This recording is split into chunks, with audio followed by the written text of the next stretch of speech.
Hi, my name is Nathan Toy, and welcome to my Week 8 reflection on the Watershed documentary as well as empathy. So, one of the things that's very important about this documentary is it talks about the different facets of the Watershed documentary, right? So, we see it from multiple users and people that are reflecting on what the water means to them, not only from a cultural standpoint, but also from a economical standpoint. You have people that are a fly fisher guide, such as Jeff Elhart, um, who, I mean, that's not something that a lot of people consider, right? Like, who would think, oh, yeah, fly fishing guides, they're going to be impacted. That's not something that a lot of people are thinking about. Most people think, okay, well, societies that require it, or these sub-societies, like Native Americans and ranchers, right? But fly fishing was something that really surprised me.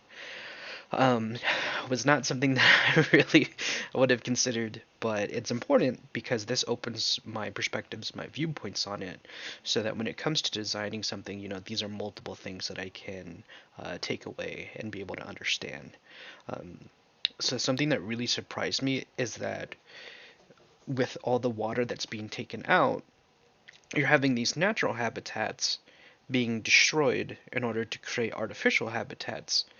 And this is something that really bothered me because I see this as a lot of a rich versus poor, majority versus few, or majority versus the few kind of battle, right? So it's one of those things they look at and say, okay, well, there's only, 1,000 people using this water in this area. Why don't we take some of it and give it to, you know, these 3,000 people?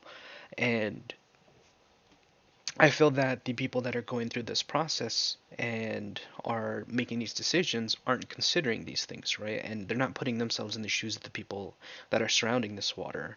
In the Watershed documentary, that are being so negatively impacted and are having these issues. So that's something that's a big question for me. Is this really, a big um, rich versus poor, majority versus few kind of thing? And so, using a systems thinking approach to it, forcing farmers to take cattle off of the land so that they don't use the water and they're not grazing on the grass, and forcing them to feed off of grain instead, is something that's very detrimental because cows are not naturally supposed to be eating grain.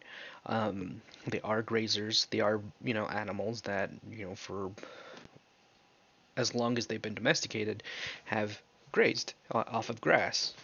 And this is something that can negatively impact the well-being of the animals to where they're going to produce a lot less, which means that the food that they're going to be producing is going to be significantly lessened, right?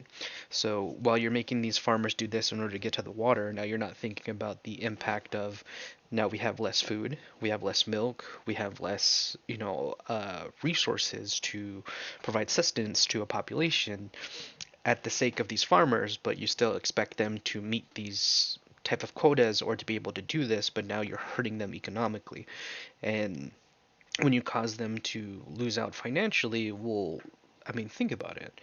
When you now have all these poor farmers that can no longer sustain their farms, they can no longer sustain their animals, they can no longer provide as much food.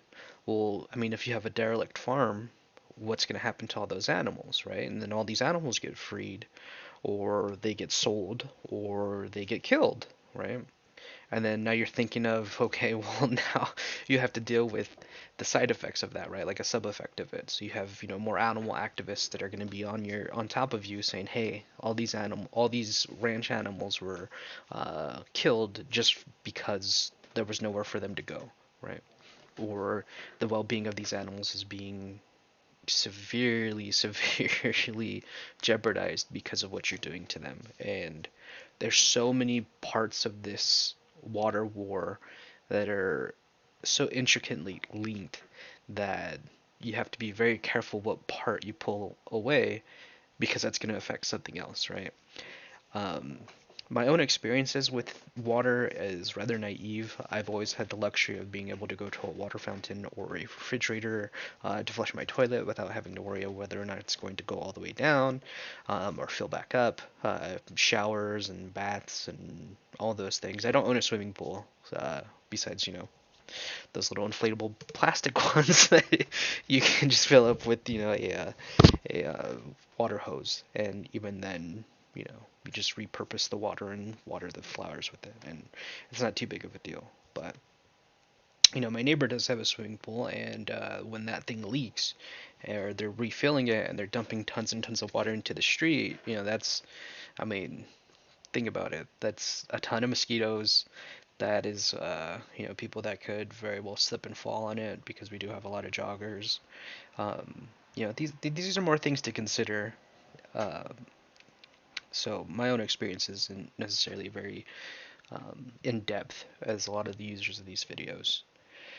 But by watching this video, something that helps me is this feeling of empathy, right? Because I drink a ton of water. I have a 64-ounce hydro flask that I drink constantly. I drink enough water, honestly, that um, I ended up depleting the electrolytes in my brain, which was not something I knew it could happen. But apparently, if you drink enough water, it does. Um, and so that feeling of not being able to get to a source of water and drink it and be able to have that kind of like, okay, I don't have to worry about drinking anything. I don't have to worry about being dehydrated. Um, is something I understand very, very well because I absolutely love water. It's my favorite drink. It's pretty much all I drink. I don't drink anything else.